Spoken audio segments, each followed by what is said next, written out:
Again, let me urge you to try these different positions with a very good friend and see how they feel, save the martyr relationship, and then speak or write about the feelings that you've experienced. Which of these positions describes your past relationship? Many people over the years in my seminars stated that they thought that their relationships went through almost all of the unhealthy body positions. Did you discover the cause of the ending of your relationship from this body sculpting? These unhealthy relationships seem to suggest a half person looking for another half person. So, now you are becoming more of a whole person, your chance of developing a healthy, healing relationship is greatly increased. We tend to act out our internal feelings in our relationships, so if you're angry, you probably express your anger in your relationships. If you're lonely, you tend to be possessive in the relationship in order to keep the person from leaving you and making you lonely again. If you are in deep emotional pain, you're likely to have a relationship which is full of pain. If you have a wounded feeling, then you distance others to avoid bumping such a wounded heart. Many of us seek relationships with people who have qualities we're missing in ourselves. If you're introverted and want to be more comfortable around people, you choose an extrovert. Lacking confidence, you choose a person who exudes confidence as a relationship. To meet your need to feel guilty, you develop a relationship with someone who makes you feel guilty. And of course, the coin also has a positive side. If you are happy, confident, and feel lovable, you enter a relationship with someone with whom you can act out those feelings.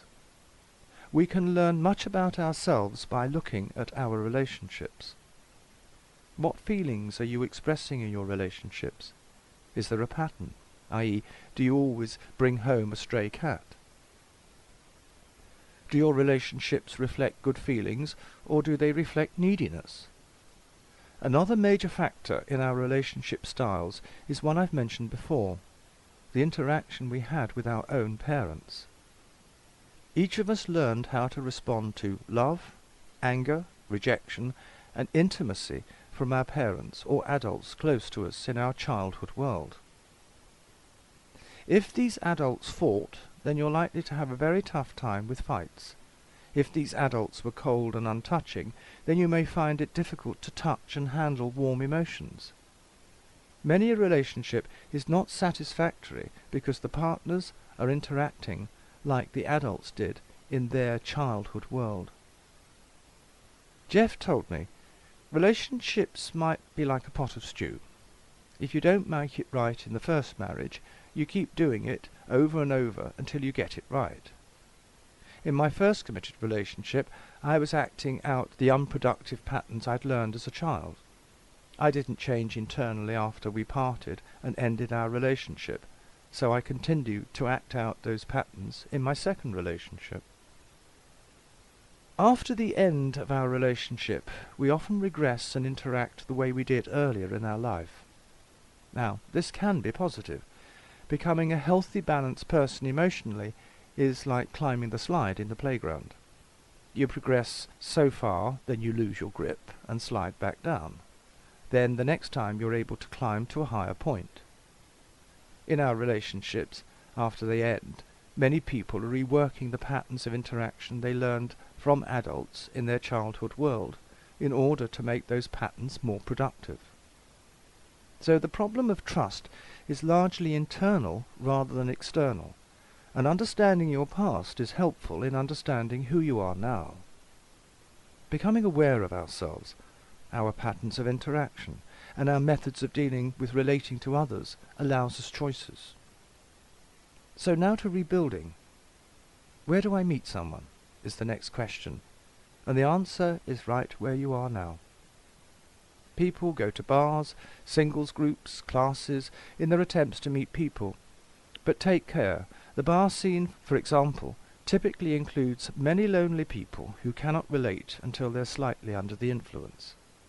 And the bar hoppers are often the game players, out to practice and improve their games, frequently with sex being the goal of the game. Singles groups, too, have a certain amount of desperation and loneliness about them. So, back to the question, where do I meet someone? Often indicates that you're looking for a committed, long-term partner. Perhaps at this stage still you're somewhat desperate and sending out desperate vibrations with body language, vocabulary, and the look in your eyes, which tends to drive people away. Perhaps somewhat desperate and sending out desperate vibrations with body language, vocabulary, and the look in your eyes, which tends to drive people away.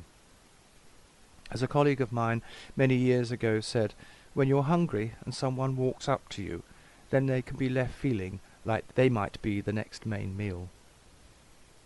We are nearing the end of our work now, so take care not to rush, as this particular building stage must be securely in place before you proceed. Let's just go through this checklist that I've created. 1. I can trust men and women to whom I would be attracted to. 2. I've begun to understand that men and women are much more alike than different in their responses to feelings such as love, hate, intimacy, and fear. 3. I can trust myself with my feelings. 4. I can trust my feelings enough to act on them. 5. I'm not afraid of becoming emotionally close to a potential partner. 6. I'm aware of the ways that I distance people. 7. I'm building relationships that will help me to heal. 8. I'm building, healing, and trusting relationships with friends of both sexes. 9. I understand that not everyone is capable of being trusted. 10. I'm capable of trusting someone when it is appropriate. 11. I want to heal and experience intimacy again. 12. I'm trying to live in the present in my relationships with all people. 13. I realize that many of the early relationships after my separation may be short-term. 14. I'm taking risks in my relationships by exposing my true feelings and thoughts. And finally, 16. I am truly interested in the friends around me rather than desperately looking for another relationship.